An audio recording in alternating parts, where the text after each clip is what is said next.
There are a lot of people now who designate themselves as being spiritual, not religious. There's so many of them that some have proposed that we call it a new religious category, that it's almost like a spiritual thing unto itself. It'd be funny if it was a religion unto itself, since that's precisely what people are trying to avoid.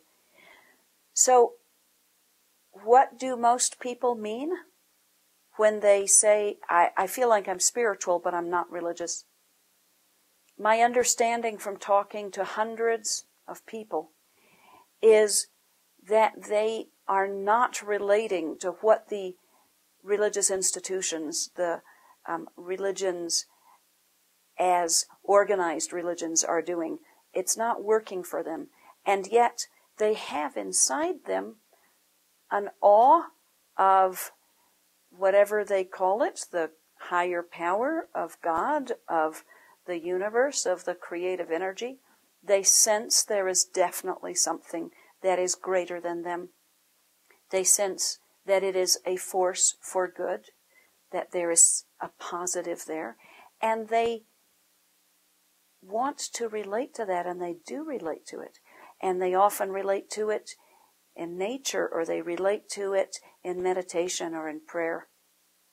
If you are one of those who call yourself spiritual versus religious, or not religious, something of that manner, I understand, and I appreciate that in your hearts, in your minds, you know there's more to it than practices of institutionalized religions, that you're looking for something that's more alive.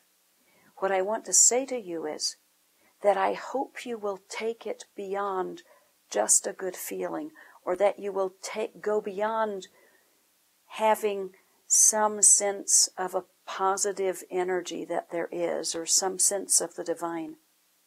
I hope you will know that there is actually, from that foundation of being spiritual, not religious, there are entire spiritual paths that grow out of that.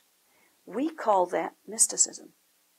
We call mysticism that which grows out of mystical experience, which means first-hand experience of the realms of the divine.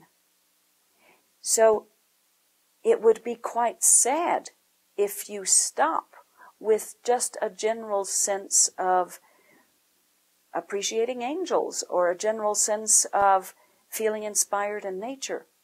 If you only knew how much more there is that you could have, how much more there is that you could grow into. There are worlds upon worlds that are spiritual, not religious. There is infinite possibility there, but you will need to pick an inner path and do it.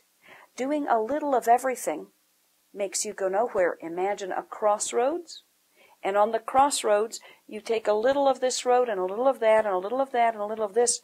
You don't go down any of them. You stay at the crossroads your whole life.